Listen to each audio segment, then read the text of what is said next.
નમસ્કાર દોસ્તો, world in box my ક્લાસમાં હું છું આપનો દોસ્ત રજની.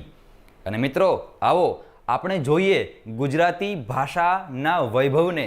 એ વૈભવ આપણે સાહિત્ય સ્વરૂપે સાંપડ્યો છે. હા, ગુજરાતી સાહિત્યનો જે વૈભવ ગુજરાતી ભાષામાં વહ્યો છે એને આપણે જાણવાનો છે અને જોવો છે કે કેવો વૈભવ આપણને ગુજરાતી સાહિત્યનો પ્રાપ્ત થયો છે. કેટલાય મહામૂલા સર્જકો ગુજરાતી ભાષાને મળ્યા છે, ગુજરાતી સાહિત્ય આપણે રચ્યું છે. તો એ સાહિત્ય આપણે જાણવું જોવું રહ્યું જ.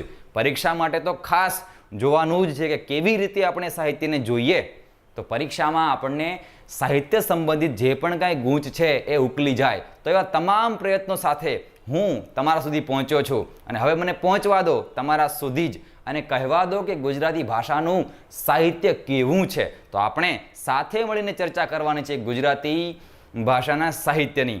તો વાર ન લગાડશો, તરત જ તમારા સુધી પહોંચવું છે અને ગુજરાતી ભાષાના સાહિત્યના વૈભવ છે તેના સુધી મારે તમને પહોંચાડવાના છે. વારસામાં આપણને કેટલુંય ગુજરાતી સાહિત્ય મળ્યું છે. તો પરીક્ષાની દૃષ્ટિએ જે ખાસ છે એ અને કેવો મહામૂલો ગુજરાતી સાહિત્યનો વારસો છે એ બધું જ ભેગું કરી અને આપણે ક્રમશઃ ગુજરાતી સાહિત્યને શીખવાનું છે. કેવી રીતે ગુજરાતી સાહિત્ય શીખાય? તો તમારી પાસે જો વર્લ્ડ ઇન બોક્સ માય ક્લાસની એપ્લિકેશન છે તો એમાં સમગ્ર ગુજરાતી સાહિત્યને શીખવા માટે કેવા ક્રમમાંથી તમારે પસાર થવું જોઈએ એ તમને તરત વિડીયો આમ જોતા જશો એટલે ખ્યાલ આવી જ જશે કે આપણી પાસે આખા ગુજરાતી સાહિત્યને સમજવાના 3 યુગ વિભાગ છે. પ્રાચીન ગુજરાતી સાહિત્ય, મધ્યકાલીન ગુજરાતી સાહિત્ય અને અર્વાચીન ગુજરાતી સાહિત્ય. અને એ યુગમાં કયું કયું સાહિત્ય સ્વરૂપ, કયા કયા સાહિત્યકારો સમજવા જોઈએ, એમને જોવા જોઈએ, જાણવા જોઈએ, કયા ક્રમથી જોવા જોઈએ, બધી જ વિગતોનો બરાબર ખ્યાલ રાખી અને તમારા માટે બધી જ વ્યવસ્થા કરેલી છે. તો હવે પછી વાર ન લગાડશો, એ વ્યવસ્થા સુધી પહોંચજો અને ગુજરાતી સાહિત્ય કેવું આપણને મળ્યું છે એનો પણ એક અનુભવ કરજો. હું તમને એક જરાક એવી ઝલક આપું. જુઓ કે ગુજરાતી સાહિત્યને સર્જકોએ કેવું લીધું છે અને કેવી રીતે એમની પોતાની અભિવ્યક્તિ કરી છે. ઉમાશંકર જોશી કે જેઓ વિશ્વ શાંતિના કવિ તરીકે આપણે તેમને જાણીએ, એમની પાસેથી આપણને વિશ્વ માનવી નામનું કવિતા મળે, વિશ્વ માનવી નામનું કાવ્ય મળે. તો જુઓ એના શરૂઆતના શબ્દો કેવા છે, આખું કાવ્ય છે એને જરા સમજવાનો પ્રયાસ કરજો. છેલ્લી પંક્તિ મારે તમને ખાસ સંભળાવવાની છે. તો એ કહે, કી કરું બે નભ તારલીની ને મીટમાં માપુ દિગંતરાલને. કી કરું બે નભ તારલીની ને મીટમાં માપુ દિગંતરાલને. માયા વિંધીને જળવાદળીની અખંડ દેખું પળમાં ત્રિકાળને. સંધ્યા ઉષાની સજી પાંખ જોડલી યાત્રી બનું ઉર્ધ્વમુખી અનંતનો. સ્વર્ગંગમાં ઝૂકવું ચંદ્ર હોડલી સ્થળે સ્થળે અંતર પ્રેમ છાવરું.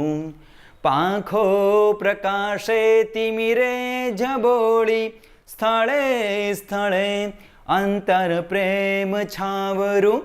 વ્યક્તિત્વના બંધન તોડી ફોડી વિશ્વાંતરે પ્રાણ પરાગ પાથરું. વ્યક્તિ મટીને બનું હું વિશ્વ માનવી, માથે ધરું ધૂળ વસુંધરાની. જો વ્યક્તિ મટીને બનું હું વિશ્વ માનવી, માથે ધરું ધૂળ વસુંધરાની. એક સર્જક જો જે ધરતીમાં જીવ્યા છે એ વસુંધરાની ધૂળને માથે ધરવાની વાત કરે. વ્યક્તિ મટીને બનું હું વિશ્વ માનવી, માથે ધરું ધૂળ વસુંધરાની. ધૂળ વસુંધરાની એમને માથે ધરવાનું મન થાય એવા એ પરિવેશમાં ઉછર્યા છે ને, એવા સાહિત્યનો એ સાહિત્યમાં જીવ્યા છે એ ભૂમિમાં. તો એ જે ભૂમિની ધૂળ એને માથે ધરવાનું મન થતું હોય એ ભૂમિનું સાહિત્ય કેવું હોય એનું દર્શન એમણે ખુદ કરાયું છે. એટલે માતબર સાહિત્ય આપણને ઉમાશંકર જોશીએ કહ્યું છે, આપ્યું છે. તો તમે જુઓ એ જ સાહિત્ય અને તમે સીધા આદિલ મંસૂરી પાસે જાઓ તો એને પોતાના વતન છોડતા કેવું લાગે. તમે જુઓ શું કહે, પોતાનું વતન જ્યારે એમને છોડવું પડે, અમદાવાદ છોડી અને જવું પડે, ત્યારે એ કેવી રીતે પોતાની વાત રજૂ કરે એમની ગઝલમાં. તો તમે જુઓ મળે ન મળે એ તમે એની ગઝલ સાંભળી છે કે નદીની રેતમાં રમતું નગર મળે ન મળે, નદીની રેતમાં રમતું નગર મળે ન મળે, અરે ફરી આ દૃશ્ય સ્મૃતિપટ ઉપર મળે ન મળે. તો નદીની રેતમાં રમતું નગર મળે ન મળે, એમાં તમે જુઓ છેલ્લે શું કહે છે કે વતનની ધૂળથી માથું ભરી લો આદિલ, આદિલ મંસૂરી, વતનની ધૂળથી માથું ભરી લો આદિલ, અરે આ ધૂળ પછી ઉમ્રભર મળે ન મળે. એક બાજુ ઉમાશંકર જોશી એમ કહે કે માથે ધરું ધૂળ વસુંધરાની, તો વતનની ધૂળથી માથું ભરી લો આદિલ, અરે આ ધૂળ પછી ઉમ્રભર મળે ન મળે. તો આવા સમર્થ સાહિત્યકારો ગુજરાતી ભાષાને, ગુજરાતી સાહિત્યને સાંપડ્યા છે. તો જે સર્જકો પોતાની ધૂળથી, પોતાના વતનની ધૂળથી માથું ભરવા માગતા હોય, એ સર્જકોના સાહિત્ય સુધી આપણે કેમ ન પહોંચે અને યાદ રહે કેમ નહીં? આવી રીતે જો એને જોઈએ, સમજીએ તો કેમ યાદ ન રહે જ. અને જો એક સર્જક આપણે ત્યાં થઈ ગયા કે જ્યાં સુધી ગુજરાતી ભાષાને અન્ય ભાષા જેવી પ્રસિદ્ધિ ન મળે ને ત્યાં સુધી માથે પાઘડી નહીં પહેરવું, અને આ જીવન પાઘડી ન પહેરી અને ગુજરાતી ભાષાના વિકાસ ખાતર કેટલાય આખ્યાનોની રચના કરી અને ગુજરાતી ભાષાને ઉચ્ચ કક્ષા સુધી પહોંચાડવાના પૂરેપૂરા પ્રયત્નો છેલ્લા શ્વાસ સુધી કર્યા. એ સર્જક એટલે પ્રેમાનંદ. તો આવા મહામૂલા સર્જકો ગુજરાતી સાહિત્યને સાંપડ્યા છે. તો એ આપણો શું છે? ભાષાનો વૈભવ છે. એ વૈભવ સુધી આપણે પહોંચવાનું છે. આપણો એક ઉદ્દેશ્ય તો છે જ કે પરીક્ષાની જે નજર છે, એ પરીક્ષકો જે રીતે પૂછે છે એ બાબતને તો બરાબર આપણે પાર પાડવાની છે. એ રીતે તો આપણે સાહિત્યને જોવાનું જ છે, વિશેષય જોવાનું છે કે ગુજરાતી સાહિત્ય આ પણ છે.